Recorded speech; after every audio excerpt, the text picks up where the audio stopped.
That's a tight squeeze.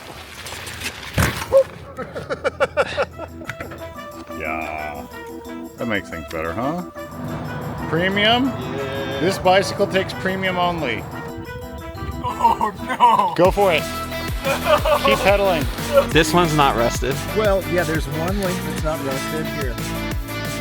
Yeah, just put some spit on it, Spit some on there. spit shine. It's its own world, Eastern Washington.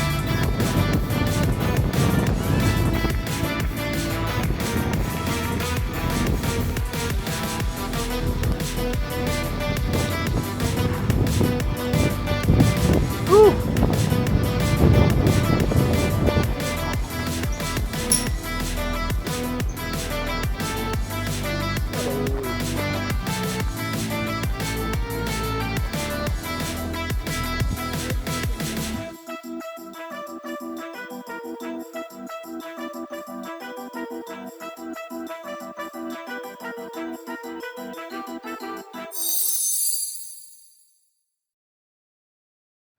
What do you think, Squeaks? Are we ready to go bike packing? Why are we in this parking lot, I wonder?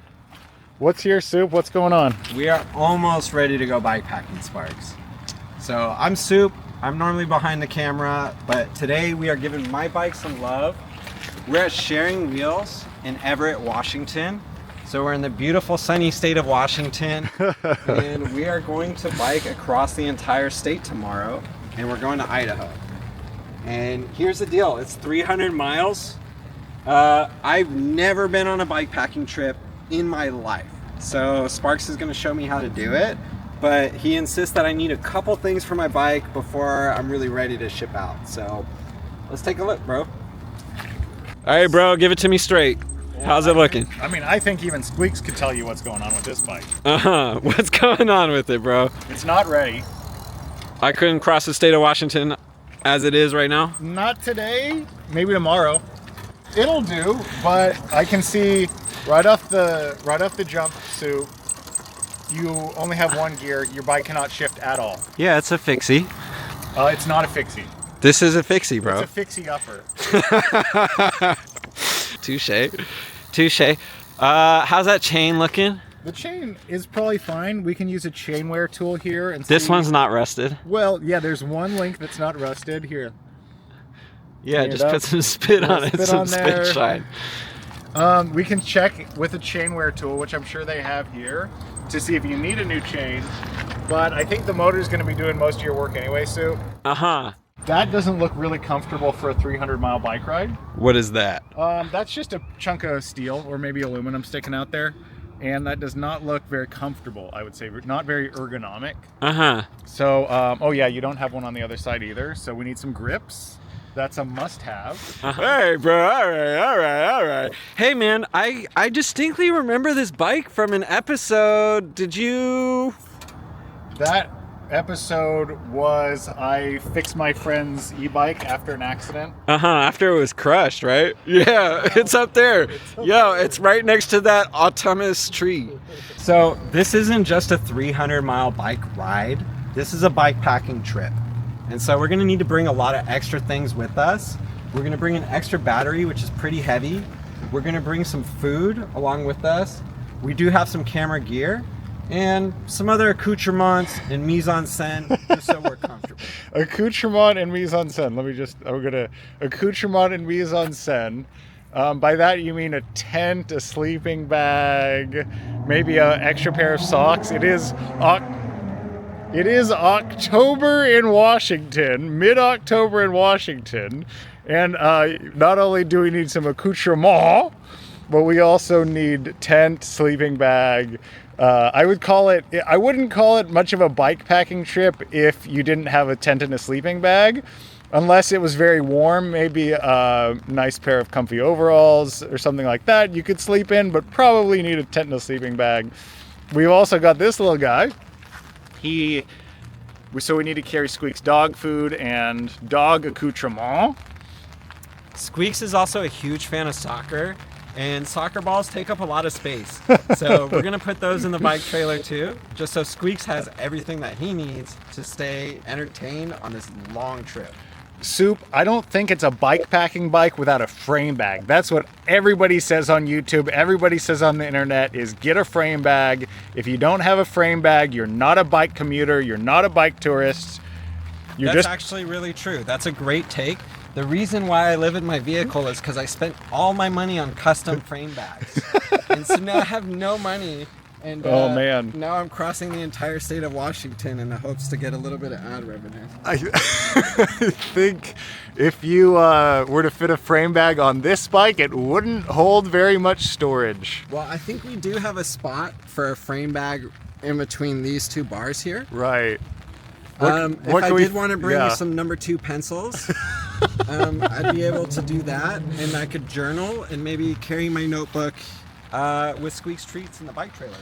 So we don't need a frame bag to be a bike tourist. There's other cargo solutions. We're gonna look for a trailer, panniers, things like that, and I think we'll be able to fit everything if we have a couple bike trailers, right, Sue? Bro, you get it. So like, you do not need to spend a lot of money on brand new gear to get into bike packing. So there's a lot of resources available. We're about to step into a community-based organization. It's called Sharing Wheels in Everett, Washington, and they're gonna hook us up with a couple items that we need. We're gonna get some storage options like some panniers, aka paninis, and we're also gonna get a bike trailer.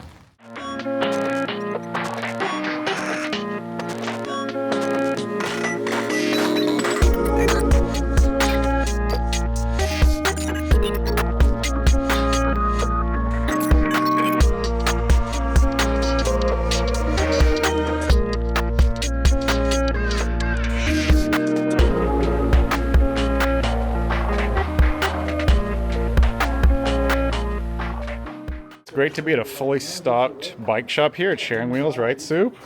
Yes, bro. Do I really have to get these? Oh, I think you could go with a different color.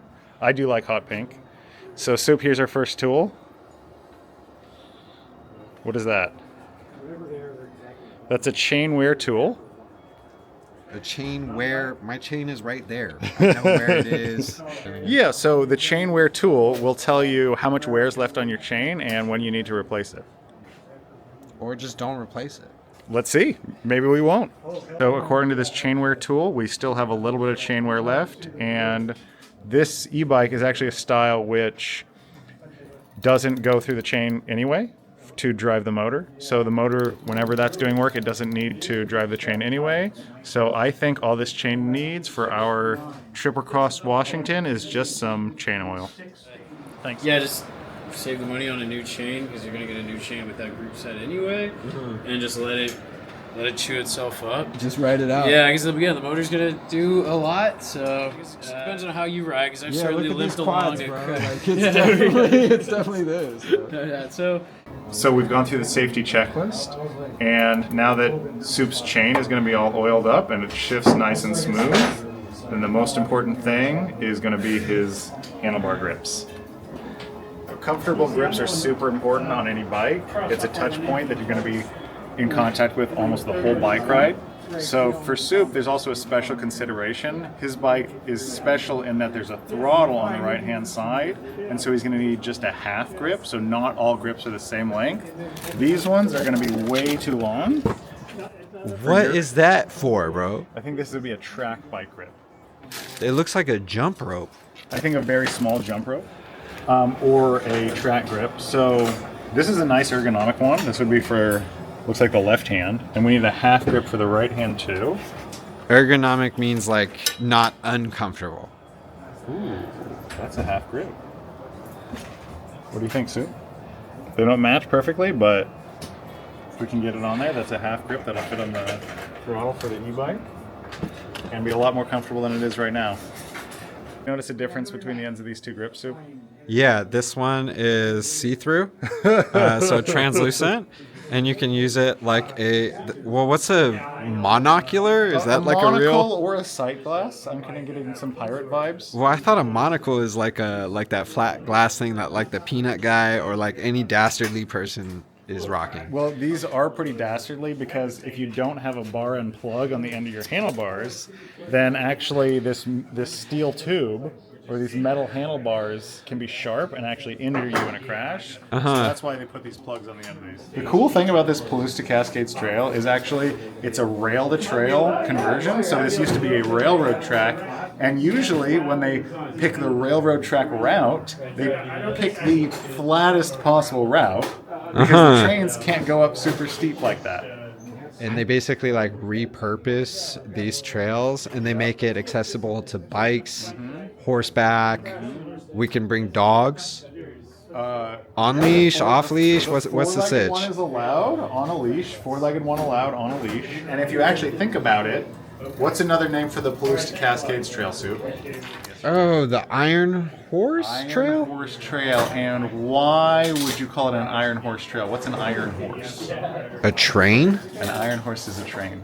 All right, bro. Real talk. Okay. My was all first, true.